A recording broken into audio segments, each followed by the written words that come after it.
आनंदी प्रेक्षकांनो, मालिकेचा कसला भाग आपल्याला पाहायला आता मिळणार आहे?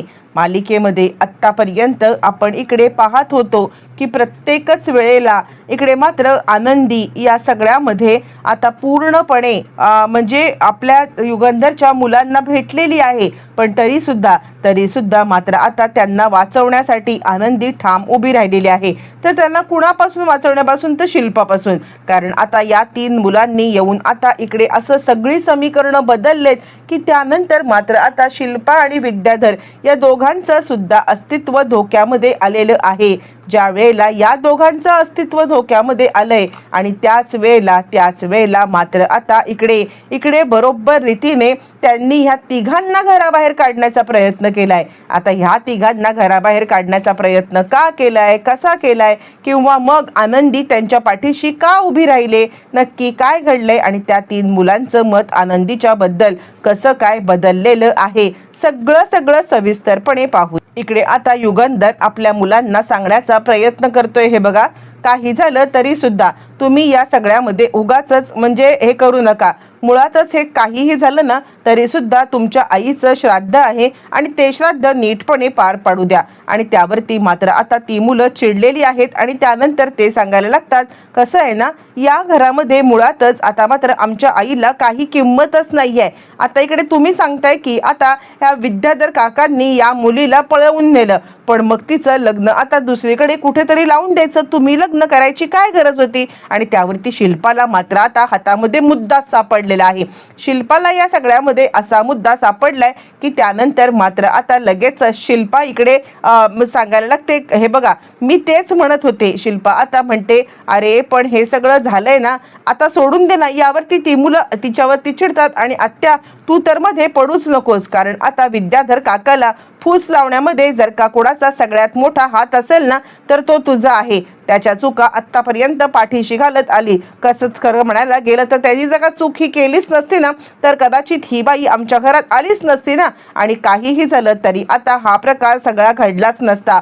पण हे सगळं जे काही घडलेलं आहे ना ते फक्त आणि फक्त तुमच्यामुळेच घडलेलं आहे.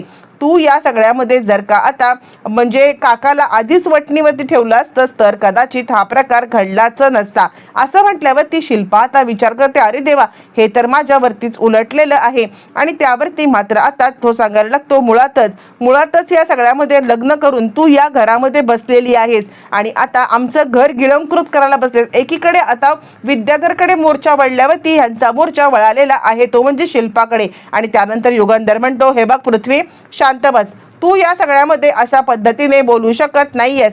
काहीही झालं ना तरी आत्या आहे तुझी ती. यावरती तो म्हणतो, तेच ना, तुम्ही आयुष्यभर आत्या काका आणि हेच सगळं करत आलात, पण या सगळ्यामध्ये माझ्या आईचा कसा आणि कधी कुठे कसा जीव गेला याबद्दल कधीच तुम्हाला काही चौकशी करावीशी वाटली सुद्धा नाहीये ना.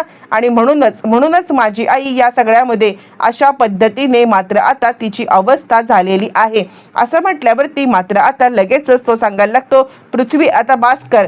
आणि त्यावरती मात्र आता लगेचच सांगायला लागते, शिल्पा, पृथ्वी काय चाललंय तुझं? आणि त्यावरती पृथ्वी म्हणतो, काय चाललंय म्हणजे आमच्या 3 भावंडांना पोरकं करण्यामध्ये जर का आता कोणाचा महत्त्वाचा रोल असेल ना तर ती तू आहेस, तू. कारण आता आमच्या आईला या घरामध्ये प्रत्येक वेळेला दाबून ठेवण्याचं काम तू केलेलं आहेस. असं म्हणत त्यांनी आता इकडे एक वेगळाच पैलू आपल्यासमोर आणलेला आहे. आणि ज्या वेळेला हा पैलू आपल्यासमोर आलाय आणि त्यावेळेला मात्र आता सगळीच मुलं आत्या आणि काका यांच्या विरोधात झालेली आपल्याला दिसत आहेत. आणि त्यानंतर ते सांगायला लागतात, ही तर बाई आत्ता आली, पण तुम्ही आमच्या आईचं आयुष्य आधीपासून बर्बाद केलं का नाही? त्याच वेळेला या काकाला वटणीवरती आणत या घरातून हाकलून दिलं का नाही? तेवढी हिंमत झाली. पण या आत्याने प्रत्येक वेळेला काकाला पाठीशी घालत बसली आणि प्रत्येक वेळेला तिने आता हा सगळा जो काही प्रकार केला, बस झालं. आता आम्हाला या सगळ्यामध्ये काही ऐकायचं नाही आहे. या प्रॉपर्टीतला, या फॅक्टरीमधला आमचा जो काही हिस्सा आहे तो आता आम्हाला पाहिजे. हा मुळातच काका आणि आत्या या घरामध्ये बसून जे काही फणा काढून बसलेत ना या प्रॉपर्टीवरती, हे आम्हाला अजिबात चालणार नाही आहे. आणि त्याच वेळेला विद्याधर मात्र आता इकडे विचार करतोय, अरे देवा, मी ह्यांना बोलवलं हे माझ्या कामासाठी, पण आता माझं काम करण्याच्या ऐवजी हे तर आता मला ह्याच्यातून वेगळंच करायला निघालेत. नाही नाही, हा सगळा प्रकार आता मला करून चालणार नाहीये. मी जर का या सगळ्यामध्ये गप्प बसलो ना, मग मात्र झालंच कल्याण समजायचं, असं म्हणत तो मात्र विचार करत असताना त्याच वेळेला इकडे आपण पाहतोय की लगेचच युगंधर म्हणायला लागतोय, बाद झालं, सगळा हा विषय बंद करा. मला पहिलं हे सगळी पूजा करून घेऊ दे.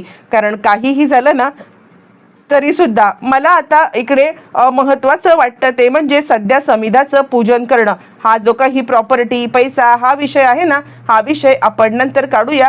एकदा का ही प्रॉपर्टीचा म्हणजे हिचं पूर्ण झालं ना श्राद्धाचं हे, की बघू आपण काय करायचं ते. तुम्हाला प्रॉपर्टी पाहिजे आहे ना, तुम्हाला जर का प्रॉपर्टीमधला हिस्सा पाहिजे आहे तर तो हिस्सा तुम्हाला लवकरात लवकर मिळून जाईल. जे काही पाहिजे ते मिळेल, पण आत्ता हे शांतीने होऊ दे. हे वाक्य बोलल्यावरती शिल्पा आणि मात्र आता इकडे विद्याधर हे दोघं जण गडबडलेले आहेत. आणि त्याच वेळेला मात्र आता तो मुलगा म्हणतोय, अजिबात नाही, जोपर्यंत प्रॉपर्टीचे हिस्से होत नाहीयेत तोपर्यंत मात्र आता आम्ही हे पूजन होऊ देणार नाही. मग मात्र आतापर्यंत शांत असलेली आनंदी तिकडे उतरते आणि आनंदी सांगायला लागते, खबरदार, काय चाललंय तुमचं? तुमच्या आईचं श्राद्ध आहे ना हे सगळं, आणि असं असताना तुम्ही आता तुमच्या आईच्या श्राद्धामध्ये का बरं विघ्न आणत आहात? आणि असं म्हटल्यावरती तो आता मुलगा म्हणायला लागतो, तू मध्ये पडू नकोस. यावरती ती सांगायला लागते, पडणार मी मध्ये. कारण या सगळ्यामध्ये त्यांना मात्र काहीही झालं तरी सुद्धा मी जरी पाहिलं नसलं तरी युगंधर सरांचं म्हणजे युगंधर साहेबांचं त्यांच्यावरती किती आणि कसं प्रेम आहे ना हे मी पाहिलेलं आहे. आणि असं असताना तुम्ही आता त्यांच्या भावनांशी खेळून हे सगळं असं वागू शकत नाही आहेत. खबरदार, जर का आता हे श्राद्ध होऊ देण्यामध्ये तुम्ही जर का थांबवलं किंवा आता विघ्न आणलं तर हे श्राद्ध होऊ दे. आणि त्यानंतर मग आता ती सांगायला लागते, म्हणजे आता प्रॉपर्टीच्या हे सगळं इतकं मोठं झालंय की आता तुम्ही तुमच्या आईचं श्राद्ध होऊ देत नाहीयेत. यासारखी दुसरी आता घाणेरडं कृत्य नाहीये, आधी हे विधी होऊ दे. आणि मग ती मुलं अचानकपणे आनंदीच्या बोलण्याने शांत होतात आणि हे विधी होऊ देतात. विधिवत सगळे पूर्ण झाल्यावरती मात्र शिल्पा आणि इकडे विद्याधर इकडे विचार करायला लागतात, अरे देवा, हे सगळं काय चाललंय?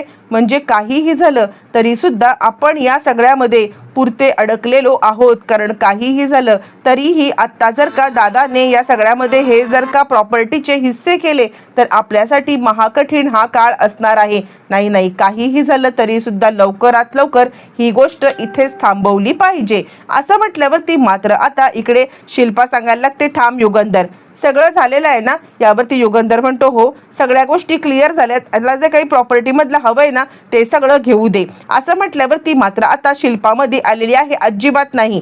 काय प्रॉपर्टीमधलं घेऊ दे? ही प्रॉपर्टी काही आता वडिलोपार्जित किंवा तुझ्या आजोबाने दिलेली नाही आहे. म्हणजे आता ही प्रॉपर्टी तुझ्या बापाने कमवलेली आहे, ज्यांच्या मनामध्ये बापाच्या विषयी आता प्रेम, आपुलकी, माया. यावरती युगंधर म्हणायला लागतो, नाही ताई, त्यांना जर का काही हवं असेल ना तर ते त्यांना देण्याचं माझं कर्तव्य आहे.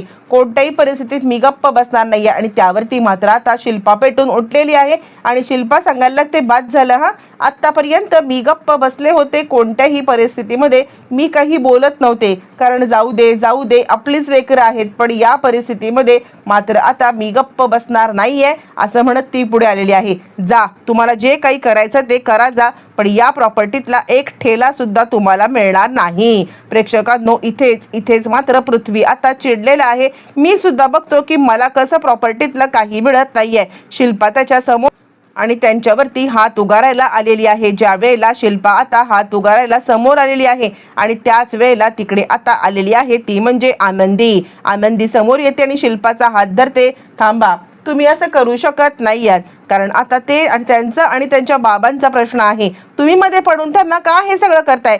शिल्पा म्हणते, अरे वा, म्हणजे आता ही सुद्धा मध्ये बोलण्यासाठी आली का? यावरती मात्र आता आनंदी सांगते, हे बघा, समिधाताईंची मुलं ही आता ह्या घराची वारसदार आहेत आणि त्यामुळे काहीही झालं तरी या मुलांचा हक्क त्यांना मिळाला पाहिजे आणि मी त्यांच्या बाजूने आहे. असं म्हणत आनंदीने मात्र आता जबरदस्त खुलासा केलाय. इतकंच नाहीये तर आनंदीने शिल्पाचा हात अडवत तिला आता चांगलाच धडा शिकवलेला आहे. आणि या सगळ्यामुळे मुलं आणि आनंदी हे आता एका वेगळ्याच नात्याने एकत्र आलेले आहेत. तर शिल्पा मात्र आता चिडलेली आहे.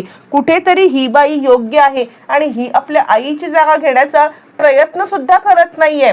पण आपल्याला प्रोटेक्ट करते हे मुलांना खूप भावलेलं आहे आणि इथूनच आनंदी आणि मुलांचं नातं आता दृढ झालंय. तर शिल्पा मात्र कायमची आनंदीच्या विरोधात गेलेली आहे. नक्की कसं घडलंय, काय घडलंय, पुढे काय होणार, येणाऱ्या भागामध्ये सगळं पाहायला मिळणार आहे.